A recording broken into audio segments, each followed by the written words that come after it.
welcome to Basketball Talk Pro. My name is Ron Ecker. First of all, I'd like to tell you that we are having a second sale, like I told you we would, on the Master's Way course that we're teaching. We do have 10 coaches that took the advantage of the early bird, but now we will have a second sale, as I told you we would. This will be 25% off of each package. If it's an individual package, it's $236 of savings, $78. An institutional package is at $330 and a saving of $110. But I will have an email come out, not as the day that you're seeing this video, but the next day, because I don't want to get them too close together. It'll give you all the details and a chance for you to look over a guide so that you know what it's all about. Well, today, I think the clearest way I can make my point on this video's message is to tell you a little bit about a situation, but it's all chronicled in a book called The Last Place on Earth. It's the story of the man, the first man, to get to the very bottom of their world, the South Pole. Now that may not seem like a big thing now because there's a lot of people that do that.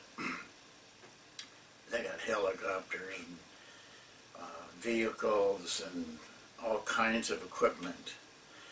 But this man had none of that. There's no cell phones. There's no cars to drive, tractors or anything like that. He went by dog sled.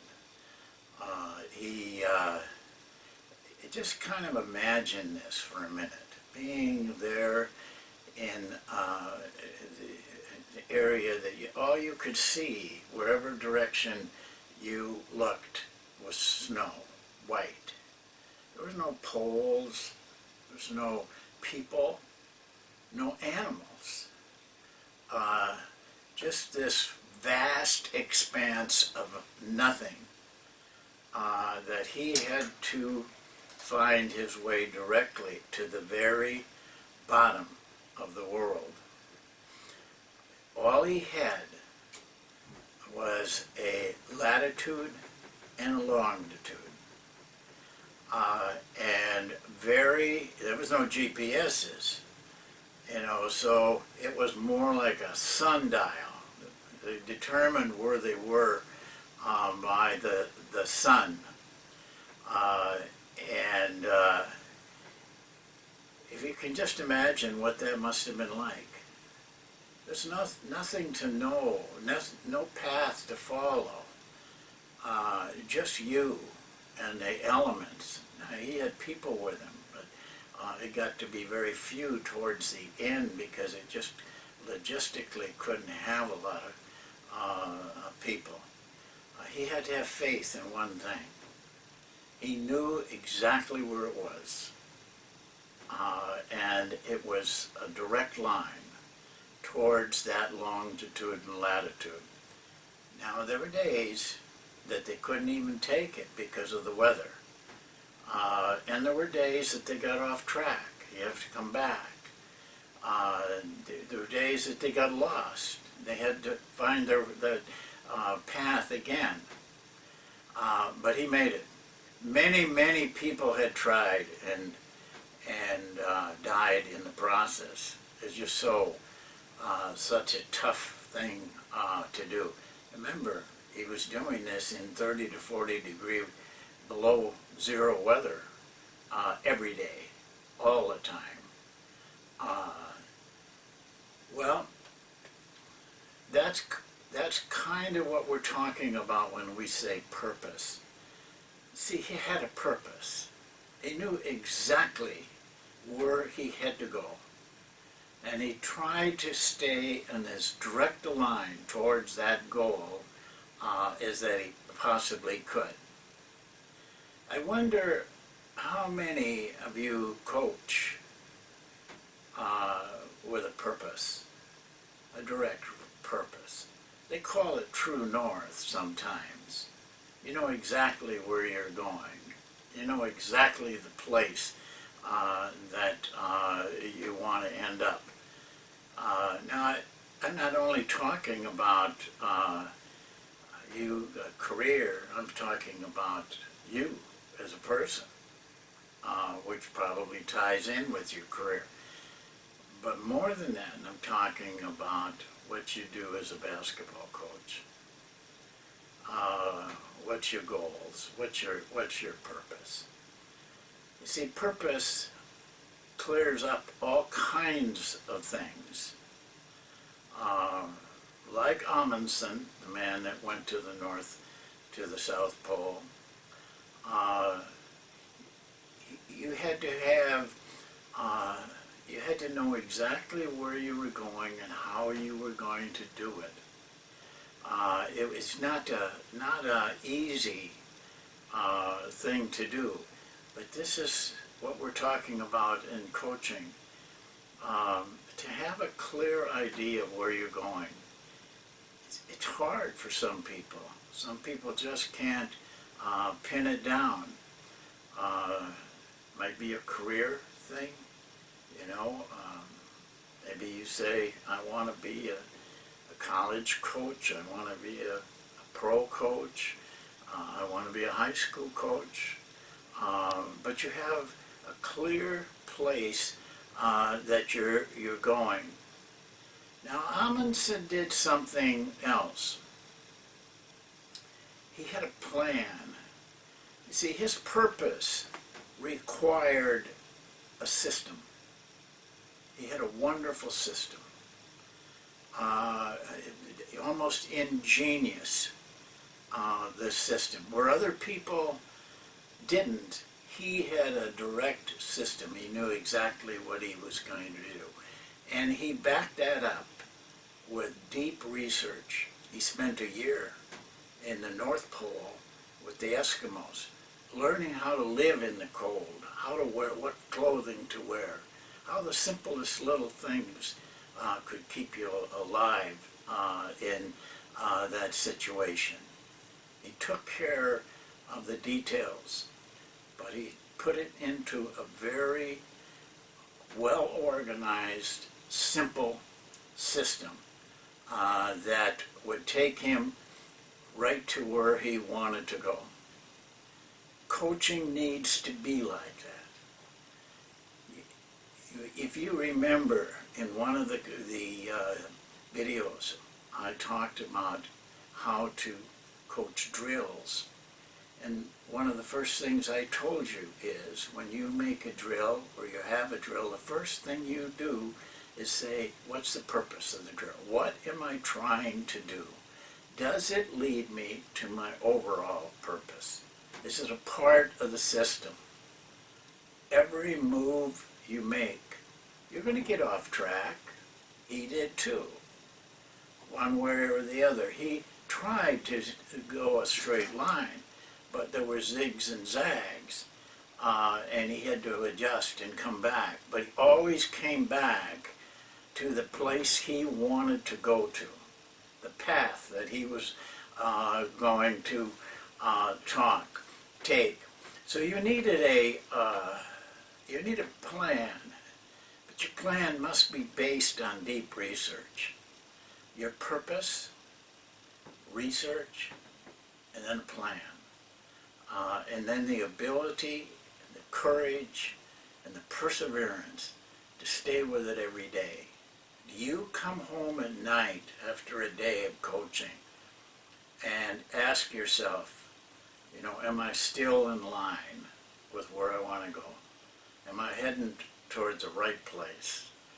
Am I still in the right path? Maybe today I got off a little bit. Something happened, an injury or whatever. All those things happen. He did too. But we got to come back to the to the place that we want to go to. And like Amundsen, out there in the middle of nowhere, you were also. Sometimes you don't, your plan even has to take some kind of an adjustment. You don't know exactly what's going to happen a year from now, a week from now, tomorrow. So you have that same unknown factor that you have to go through every day and make the best effort you can, and then evaluate yourself. Am I still moving towards that overall purpose? And sometimes the purpose changes. You don't know what's going to happen to you 10 years from now, 20 years from now. A lot of things can happen. Let me share a story with you. It's a high school coach in Indiana, and he'd been a good player. He loved the game, but his true love was being an English teacher. He wanted to be an English teacher. He never thought of himself as a coach who teaches English. He always thought of himself as an English teacher who coached. He felt, and probably got into like 28, 29 years old, this is what he was going to do. And then one day, he got a call, and it was a college. He never wanted to go to college because he couldn't teach English. And they offered him a job. They offered him a job because of a person that he had gotten to know. He was not a contact, or he wasn't somebody that he even kept up with. But he was a man that knew what kind of coach he was. And he recommended to this school that this is the guy you want to hire. Well, he even surprised himself. He took the job. A lot of you say you want to be a high school coach, you want to do this, but all of a sudden a job becomes available, like a college job. You're going to take it. I know you are. And he did too. At the end of his career, he made this admission. He said, even though English teaching was so important to me, I remember all the players who played for me, but I don't remember one English student that I taught. So he said, kind of shows where my true interest really was. Well, that man was John Wooden. Became a legend in basketball. No one will probably ever surpass his mark. But in his early days, he was an English teacher, and that's what he wanted to be. So you see, we're all kind of out like Roald Amundsen, out there all by ourselves with nothing to go by but a purpose where we want to end up, where we want to go, and we're going to stay with it. Yes, the purpose may change. It really didn't change much for John Wooden, because even though he felt about being an English teacher, when he zigged a little bit towards that English teacher, but all of a sudden the goal changed, he was ready to take it and wanted to take it. The book I'm talking about, called The Last Place on Earth, is an interesting end to this session. That book was recommended to me by Phil Johnson, assistant coach to Jerry Sloan. He knew I liked to read. And he told me, to read this book. Then he also told me this. He said, I gave the book to John Stockton, the great Hall of Fame guard for Utah. And Stockton read it not once, but a couple times. He was so taken with the book and the story and the system of this man and how he successfully did something no one else had ever done before, that he went and bought 10 copies. And he gave a copy to everybody in his family, his extended family and everybody. So you see, basketball people learn from things like that also. And I think John always had a purpose, a clear-cut purpose. He knew the longitude and the latitude that he wanted, where he wanted to end up. Well, that's it for today. I'm looking forward to another session in a few days. I always look forward to them. But take a look at the course that we're offering, because it may be part of your purpose. It may help you to reach your purpose. Remember, a lot of research goes into staying on the path to where you want to go. Thank you for watching.